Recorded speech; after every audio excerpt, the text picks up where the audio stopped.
The dog had been awake for 31 hours by the time Nurse Priya Okonkwo walked onto the ward at 0600, and she knew it the moment she heard him. Not barking, not whining, just that low, continuous sound, somewhere between a growl and a breath, that dogs make when they've given up expecting anyone to understand them. Priya set her coffee on the nurse's station counter without drinking it. She stood still in the hallway and listened. The sound was coming from the quarantine kennel at the end of Building 6. She wasn't supposed to be in Building 6. She worked the overnight recovery ward at Landstuhl Regional Medical Center.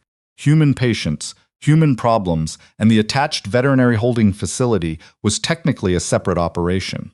Technically, she picked up her coffee. She walked past her ward. She pushed open the door to Building 6. The kennel smelled like bleach and old fear. 4 dogs in separate runs, all of them watching her with the particular stillness of animals who had learned that movement attracted attention, and attention was rarely good.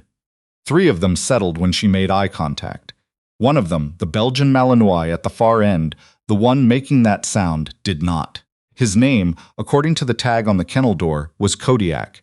His handler's name had been Sergeant First Class Damon Trell. That name was on the tag too, with a red strip of tape across it that someone had applied recently enough that the adhesive hadn't fully dried. Priya read the tag twice. She was a nurse. She understood what red tape meant in medical facilities. She understood, looking at Kodiak, that the decision had already been made somewhere above her pay grade, and that nobody had told the dog. She sat down on the concrete floor 6 feet from his kennel door and drank her coffee. Priya had grown up in Columbus, Ohio, the second of 4 children, daughter of a Nigerian surgeon and a Gujarati pharmacist who had somehow produced children who all moved toward crisis for a living. Her older brother was a trauma surgeon in Baltimore. Her younger sister was a wildland firefighter in Oregon. Her youngest brother had just finished his first year at the police academy. Priya had joined the Army Nurse Corps at 24 and had, in the years since, treated blast injuries in Germany, hemorrhagic fever cases in Djibouti, and a frostbite ward in Korea that she still dreamed about sometimes. None of that had prepared her for Kodiak. She didn't know that yet. Sitting on the floor of Building 6 at 06112 on a Tuesday in November, she just knew the dog was suffering and that she was the only person in the building. Kodiak watched her. She watched him back. After about 8 minutes, the growl breath sound stopped. She finished her coffee. She stood up. She went to work. But she came back that afternoon. The story Priya pieced together over the following days came from 3 sources. Specialist Thomas Fenn, the vet tech assigned to Building 6, who was 22 years old and visibly relieved to have someone to talk to. The official incident summary that Captain Deirdre Vaux, the facility administrator, shared with her after Priya spent 40 minutes in her office explaining why she was spending her off hours in a quarantine kennel and her own observations of the dog. Sergeant First Class Damon Trell had been Kodiak's handler for 4 years.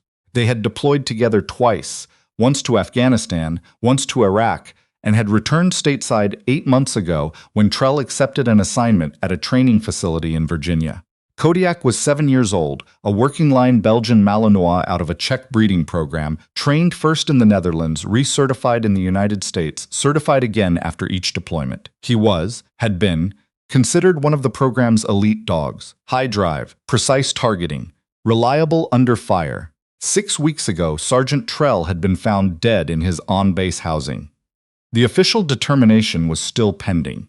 The unofficial word, according to Fenn, who had heard it from a friend in the Criminal Investigation Division, was that it wasn't an accident. Kodiak had been in the residence. No one who came to collect the dog, not the MPs who responded first, not the handlers who came after, could get near him. He'd driven 2 people to the wall of the room and held them there until a 3rd person came with a control pole. He'd been sedated, transported to Landstuhl for evaluation at the recommendation of a senior veterinary officer, and placed in quarantine pending a behavior assessment that would determine whether he could be reassigned or would need to be. The paperwork said, humanely retired. Everyone in Building 6 understood what that meant. The behavior assessment was scheduled for the following Friday. It was Monday. Priya had 4 days. What she did not do was pretend she was a dog trainer. She knew what she was. She was a nurse, good at triage, good at protocols, good at reading the specific language of bodies under duress. She had spent years learning how humans communicated pain without words, because humans under extreme stress frequently could not produce words, and her job was to work with what they gave her. She applied the same logic to Kodiak. She came to Building 6 every day during her breaks, and after her shift ended. She sat on the floor. She did not approach the kennel. She did not make sustained eye contact, which she'd read was a dominant signal in dogs who had been trained for protection work. She brought her lunch. She ate it. She talked sometimes, not to Kodiak specifically, just aloud, the way she did when she was thinking through a problem, and she watched him watch her. On the second day, Kodiak stopped making the low sound when she came in. On the third day, he moved to the front of the kennel. Fen watched this with the expression of someone witnessing something he couldn't fully process. He bit Lieutenant Graves through the kennel door 2 days before you started coming, he told Priya quietly on the third afternoon. Like through the welds. Priya nodded. She didn't find this as surprising as Fen seemed to expect. Kodiak wasn't an aggressive dog. He was a dog in profound grief who had been handled, since the loss of his person, exclusively by strangers who were afraid of him. Fear in Priya's experience was contagious. It moved between bodies like a virus. What she was offering was not fearlessness. She was not fearless. Kodiak was a 90-pound military working dog with a bite force that had been documented in his training file and was not something she thought about casually. What she was offering was the only thing she knew how to offer, presence without agenda. She sat with him. She let him be. On the fourth day, Thursday, 1 day before the assessment, she was eating a sandwich at 14:30 when Fen came running from the direction of the main building with an expression she recognized immediately. She had worn it herself more than once. It was the expression of someone who had just seen something and needed another person to confirm that it was real. He's at the door, Fen said. He's been at the door for 20 minutes. He's not posturing. He's just, come look. Priya set down her sandwich. She walked to Kodiak's kennel. He was sitting at the door, upright, ears forward, not aggressive, not defensive, waiting. She looked at him for a long moment. Then, without fully knowing why, some synaptic connection between the notation in his file about Czech breeding and the Dutch recertification and the fact that military working dogs trained in Europe were almost always given their commands in German or Dutch or Czech, never English, she said quietly. Sits, Kodiak was already sitting. He knew that. But his ears moved, his whole body shifted in a way she couldn't precisely describe, like a frequency finding its correct channel. She said very softly, Bleib. He stayed. He was already staying, but something changed in his eyes. Fen behind her made a sound she chose not to acknowledge because she needed to concentrate. She said, Braver Hund, good dog. Kodiak pressed his nose against the kennel door. The assessment was postponed. This was not Priya's doing, or not entirely. Captain Vo, who had been watching from the hallway after Fen radioed her in something close to incoherence, made the administrative decision. But Priya had gone to Vo's office the evening before the assessment and laid out, with the specificity she brought to every clinical presentation, what she had observed. The dog's behavioral changes, the timeline, the apparent correlation with the use of his native command language, and the medical parallel she kept returning to, which was this. She had seen patients come back from levels of dissociation that the attending physicians had written off as permanent brain damage because someone had found the right stimulus, the right language, the right key. Kodiak's training wasn't gone. His capacity wasn't gone. He was in a grief state that had been exacerbated by complete communicative isolation. She said that last part carefully because she knew how it sounded. Vo studied her for a moment. You're a recovery room nurse. Yes, ma'am. Not a veterinarian. Not an animal behaviorist. No, ma'am. But you're in my facility every day, on your own time, sitting on my floor and talking to my dog. Your condemned dog, Priya said, because she had also learned over the years when to be precise. Vo looked at her for another long moment. Then she picked up her phone. The behavioral specialist who arrived the following week was a civilian contractor named Dr. Orla Shipman out of a program at Virginia Tech that consulted for the Department of Defense on military working dog welfare. She was 51, compact and efficient, with the specific bearing of someone who had spent decades being the most knowledgeable person in rooms where she was not taken seriously. She reviewed Kodiak's file, spoke with Vo, spoke with Fen, and then asked to meet Priya. They sat in the break room of Building 6. Dr. Shipman had a yellow legal pad and a mechanical pencil, and she used both constantly, which Priya found reassuring. She liked people who wrote things down. "Walk me through what you did," Shipman said. "Exactly. Don't editorialize, just describe." Priya described. She was good at this. She had written hundreds of nursing notes, and she understood the difference between observation and interpretation. She gave Shipman observations. Shipman wrote for a long time. Then she tapped her pencil against the legal pad and said, "The German commands." Where did that come from? His file mentioned Czech breeding, Dutch, and German certification. Most people wouldn't have caught that. "I read carefully. You read a veterinary file. That's outside your lane." "I read everything carefully," Priya said. "It's a habit."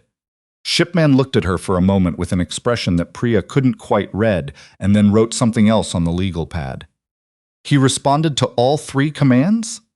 The command wasn't what he responded to. He was already doing the behavior. He responded to the language, explained the distinction.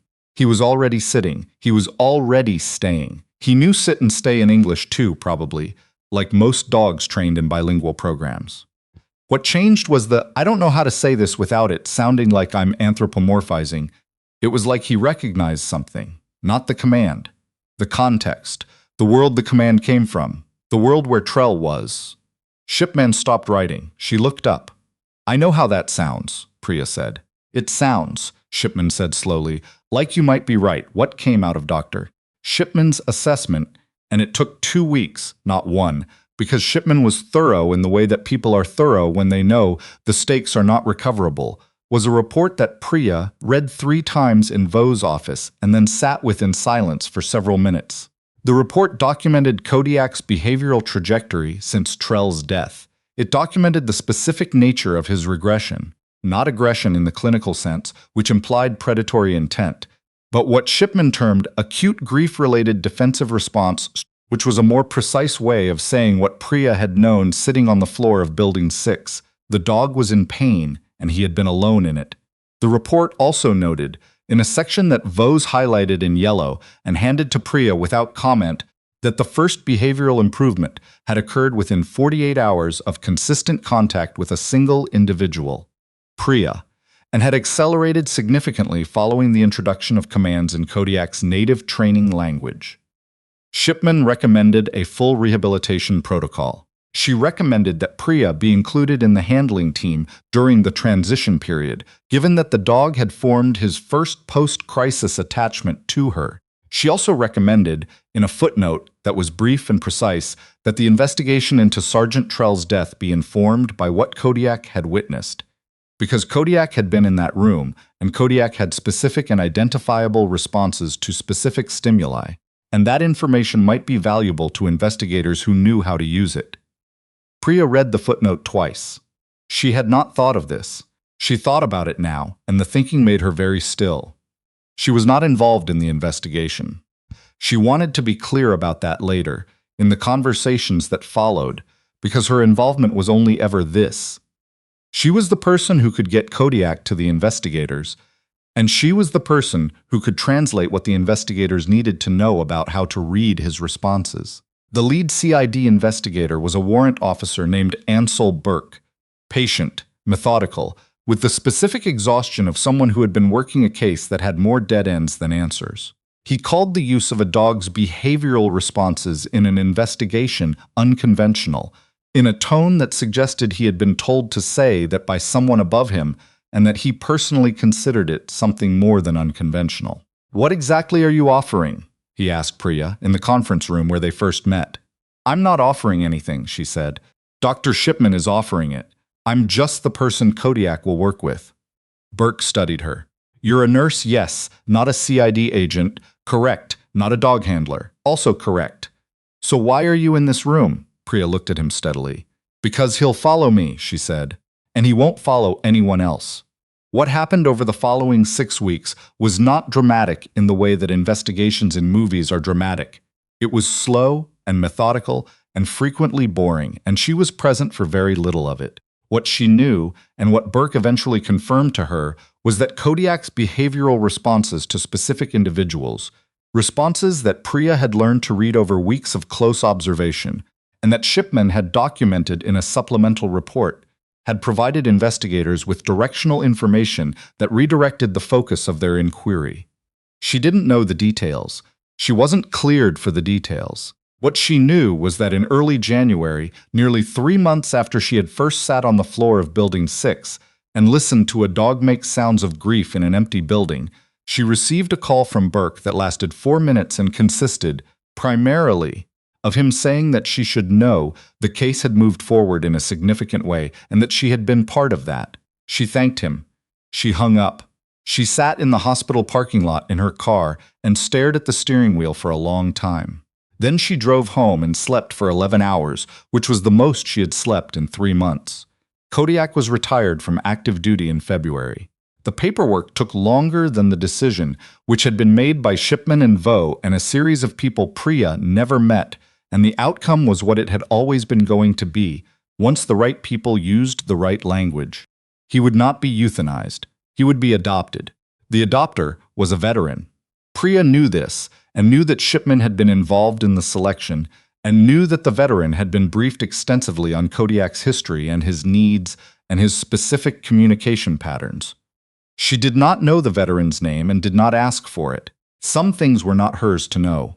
What she did attend was the transfer, a quiet administrative thing in the parking lot of Building 6 on a cold February morning, Fen and Vo and Shipman and Priya standing at a distance while a man she didn't know opened the door of a truck and said something, in German, that Priya couldn't hear from where she was standing. Kodiak walked to him without hesitation. Priya stood in the parking lot and watched the truck drive away and felt something that she had not felt in a long time, not relief, exactly, and not happiness, exactly, but the specific satisfaction of having done the right thing at the right time, with the tools that were available to her, which was, as far as she had ever been able to determine, the best that anyone could do. She stayed at Landstuhl for another 8 months. In that time, she wrote up her observations from the Kodiak case, not a formal paper, just a document, thorough and specific, the same way she wrote everything, and sent it to Shipman, who was interested in it, and asked if she could share it with her colleagues at Virginia Tech. Priya said yes. She also began, in her off hours, to learn German. Not conversational German, medical German, the vocabulary of commands and calls and specific trained responses, the language of the European working dog programs. She did this with the same systematic attention she brought to everything, vocabulary cards and audio programs. And one afternoon a week with a retired German trainer named Werner, who lived 40 minutes from the base and charged €40 an hour, and seemed genuinely delighted to have an American nurse as a student. She did not do this because she planned to become a dog trainer. She did it because she had sat on a concrete floor for 4 days with a grieving dog and learned something she had not been taught in nursing school, which was that communication was not about the receiver understanding the sender. It was about the sender learning the receiver's language. Every patient she had ever treated who had seemed unreachable had been, in some sense, a language problem. She had been trained to speak. She had not always been trained to listen. Kodiak had taught her that. A 90-pound Belgian Malinois in a quarantine kennel in Germany had taught her more about her own nursing practice in 4 days than most continuing education courses had managed in 4 years. She thought about that on the long flights and in the quiet hospitals and in the new wards she cycled through in the years that followed. She thought about the specific weight of sitting on a cold floor and offering nothing but time and presence and the willingness to learn a new language. It was not nothing. It turned out, again and again, in the years that followed, to be almost everything. The document she sent to Shipman was shared, as Shipman had asked, with her colleagues at Virginia Tech. One of those colleagues shared it with a contact at the Warrior Animal Institute, a small nonprofit that worked at the intersection of combat, veteran, mental health, and service animal programming.